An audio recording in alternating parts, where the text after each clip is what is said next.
ഗുരുവായൂരപ്പ, ഇന്ന് വളരെ പ്രധാനമായിട്ടുള്ള ദീപസ്തംഭം നവീകരണം കാൽനാട്ടൽ ചടങ്ങ് കർമ്മം നടന്നു.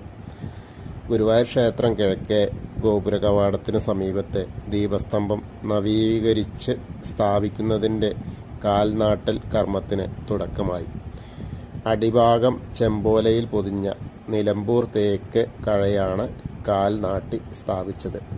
ഇന്ന് രാവിലെ 9:30 ക്ഷേത്രം തന്ത്രി ബ്രഹ്മശ്രീ PC ദിനേശൻ നമ്പൂതിരിപ്പാട്, അതുപോലെ ദേവസ്വം ഭാരവാഹികൾ, ദേവസ്വം ചെയർമാൻ AV ഗോപിനാഥ്, അഡ്മിനിസ്ട്രേറ്ററുടെ ചുമതല വഹിക്കുന്ന തൃശ്ശൂർ ജില്ലാ കളക്ടർ ശിഖ സുരേന്ദ്രൻ IAS, ദേവസ്വം ഭരണസമിതി അംഗങ്ങൾ Brahmashri Mallissery Parameswaran Namboodiripad, C Manoj B Nair, Shrimati M യുഷിനിജ എന്നിവർ ചേർന്ന് ഭദ്രദീപം തെളിയിച്ചു.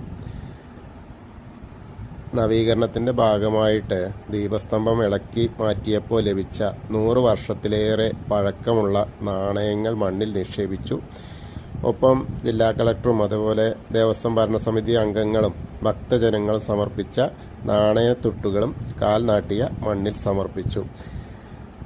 തുടർന്ന് തേക്ക് കഴയിൽ ക്ഷേത്രത്തിൽ നിന്ന് എത്തിച്ച തുളസിമാലകളും ചാർത്തി.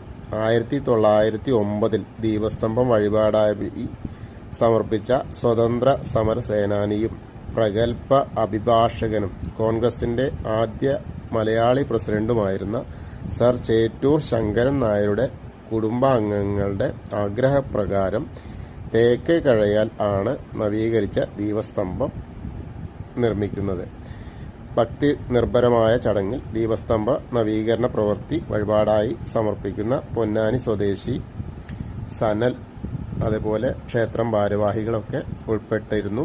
വളരെ ആഹ്ലാദകരമായ ഒരു അന്തരീക്ഷമായിരുന്നു ഗുരുവായൂരപ്പൻ്റെ പുതിയ ദീപസ്തംഭം സ്ഥാപിക്കാനുള്ള ചടങ്ങുകൾ. ഹരേ കൃഷ്ണ.